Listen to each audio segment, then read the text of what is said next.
Okay, hi there. Here we have a letter to a magazine at level C2 for Cambridge Proficiency. So, question. You've recently read some letters in a magazine discussing the question, what are good manners? The magazine has invited readers to join the debate. You decide to write a letter in which you briefly describe one or two examples of what you consider to be good manners, explaining why behaving politely in those particular situations is necessary. You should also evaluate just how good important manners are nowadays. Write your letter. So, dear Sir or Madam, great. As a reader of your magazine, I am writing to participate in the debate regarding good manners. Provide examples to briefly outline what I perceive them to be, and evaluate the necessity of behaving courteously nowadays. Okay, that's quite a nice start. Let's see, one little thing here. I'm writing to participate. I think it would certainly read a lot better. I'm writing to participate in the debate regarding good manners.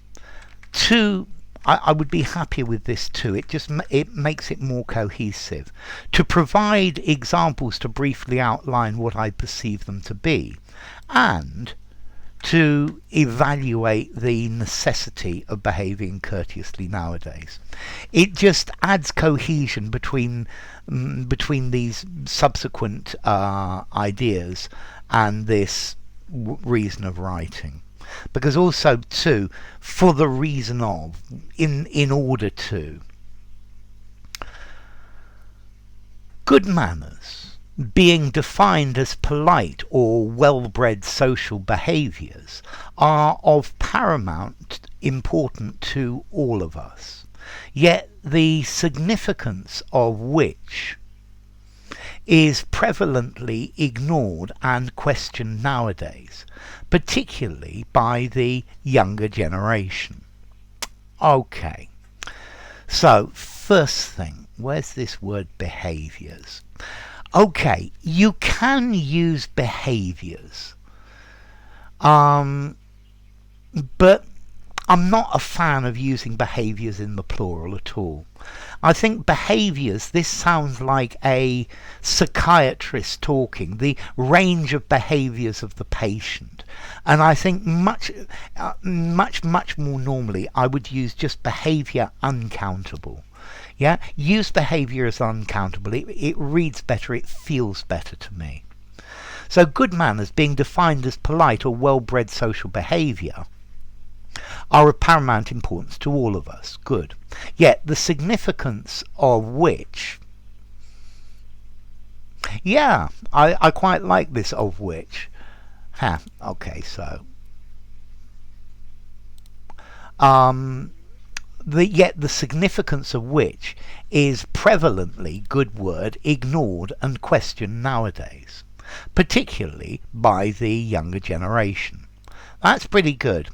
That's a long sentence, and that is the sort of thing you need to be doing to show your ability, your writing ability. Having good manners is a manifestation of one's respect, as well as consideration for other people's feelings and opinions. However, examples of such manners can often manifest themselves in seemingly minor actions. Okay, that sounds very nice. Yeah, you've split it into two sentences. I like the way you used a long sentence to begin with, and then you've used two shorter ones. That sounds fine. I like this seemingly as well. For instance, a student can show good manners in class by having a positive attitude, being cooperative and tolerant, and apologizing when he or she makes unnecessary mistakes. Okay, this he or she, it's not wrong, there's nothing wrong with it. But use they when they make unnecessary mistakes. Yeah, I've read through this before, and you're not using this they. Somebody has left their umbrella. There's someone on the phone. They want to talk to you. Use they, their, them to avoid this he or she. It makes your essay shorter. It makes it more concise, and it's just easier. By doing so, not only can they show respect towards their teachers, but also maintain more fulfilling personal relations by being inclusive of each other. Inclusive of each other. I think I'm going to let it stand.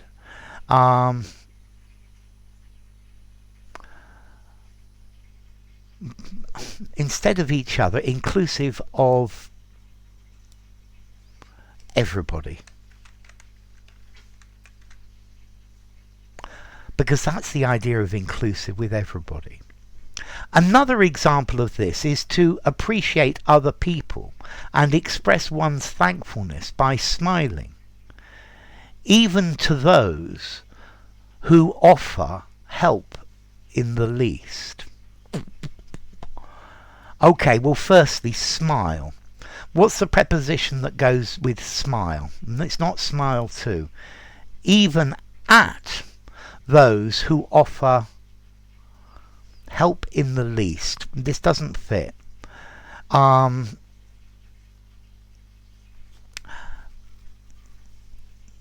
understand what you're saying. Those who offer the slightest help.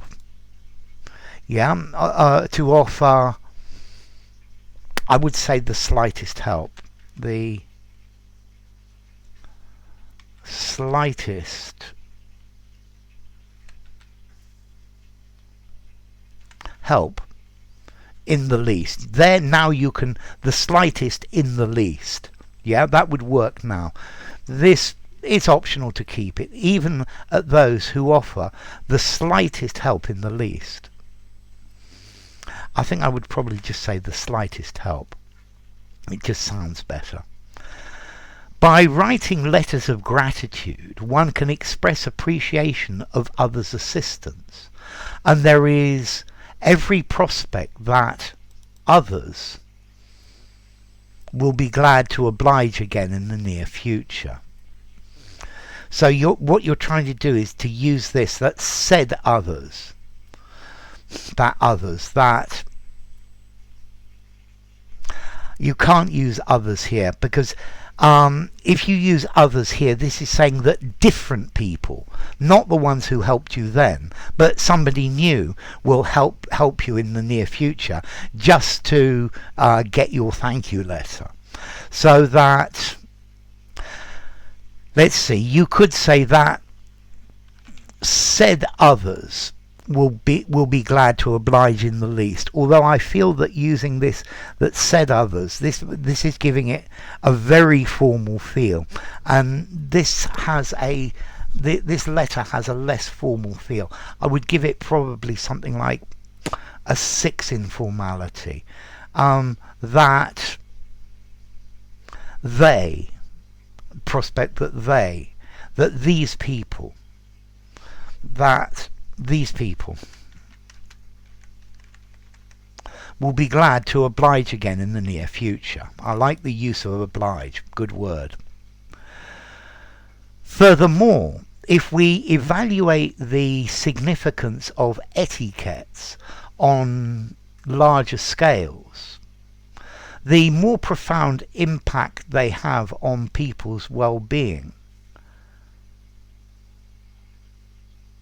will be revealed, namely that having good manners can not only create an effective interaction with friends and strangers alike, but also lead us to a state of mindfulness. Wow, that's pretty ambitious, that's pretty good. Okay, there are a couple of things here. So if we evaluate the significance of etiquette. Etiquettes. This is like behaviours. I'm much happier with etiquette and uncountable, the whole concept of etiquette. If we evaluate on larger scales, I'd probably want to make this singular. On a larger scale,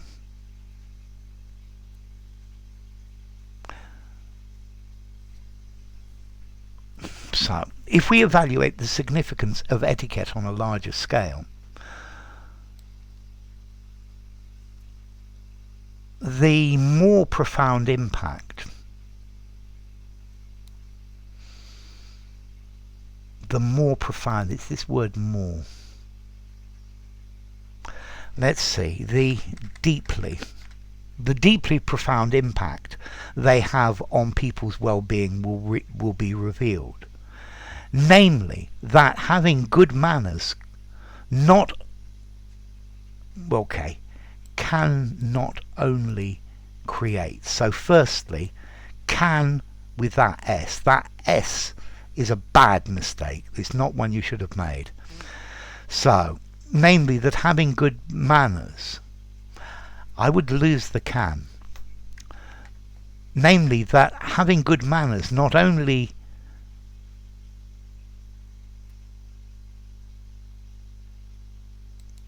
creates,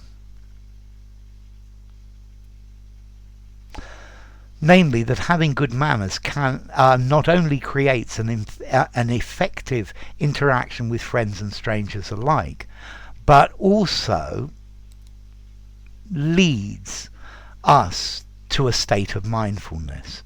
That's pretty good. That's really pretty good. Furthermore, if we evaluate the significance of etiquette on a larger scale, the deeply profound impact they have, so as it's etiquette, it has on people's well-being will be revealed. Namely, that having good manners not only creates an effective interaction with friends and strangers alike, but also leads us to a state of mindfulness. By being constantly polite and considerate, we will gradually become more mindful of the influence our behaviour has over others. Fine. You never really understand a person until you climb into, and again, their skin. This avoids this he, she, into their skin and walk around in it. So remember this use of there. And by being constantly mindful of our behaviour, we are doing exactly that. I like the way you use a quote to finish your essays. I think it's quite a nice way. As Clarence Thomas mentioned, good manners will open doors that the best education cannot. Being well-mannered have various positive implications. Okay, being well-mannered, single subject, has various positive implications on people's life.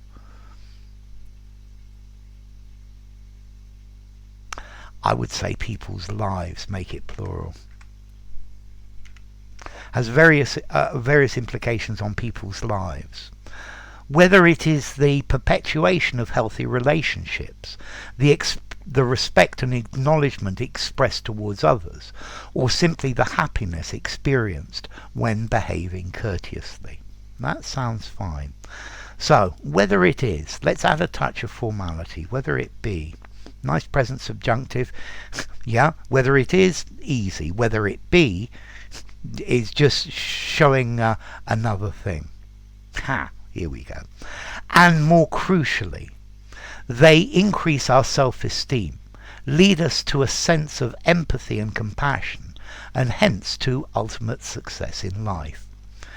So here we have this question. Can you start a sentence with and? Well, let's see. There's no grammatical rule that says you can't start a sentence with and. And I think if I'd written this at school, despite the fact it being right, I would have got into serious trouble.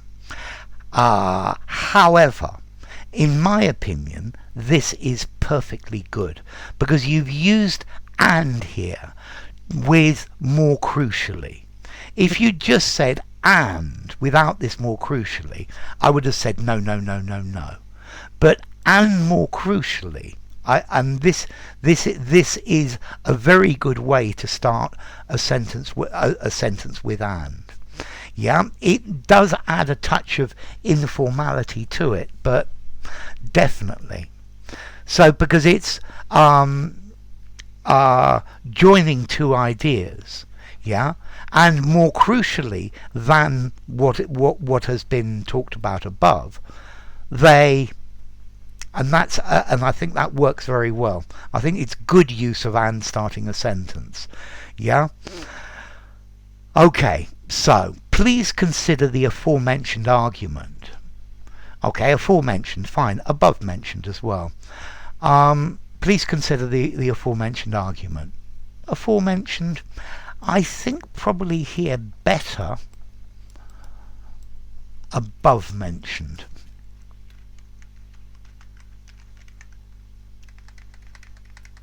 Above mentioned.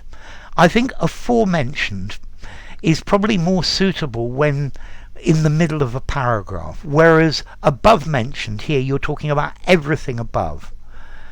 Please consider the above mentioned argument. I look forward to hearing from you at your earliest convenience, and yours faithfully, Keith Symes. That's fine. Good. And yeah, yours faithfully, because you've written, I think at the beginning, dear sir or madam. So that's really good. This is a good letter. This is very well written. You've answered the question really well. So I think I'd probably give you a 9 for how well you've answered the question. Yeah, answering the question. The grammatical range is pretty good as well. You've used all sorts of types of sentences. Which I think I would probably give you something like a 9 for that as well. The vocabulary used, yep, you've definitely got it's got good vocabulary. It's got a good range to it. I think I'd probably give it the range of vocabulary probably 8, maybe 8.5. Accuracy. There are one or two little silly mistakes. There were two S's with verbs that were wrong. Yeah, and there are one or two other little bits. The accuracy is not bad. Smiling to those. That others. That said others. These others. I think I'm probably going to give you maybe 7.5 or 8 in accuracy. Cohesion. How cohesive is it? How well does it hang together?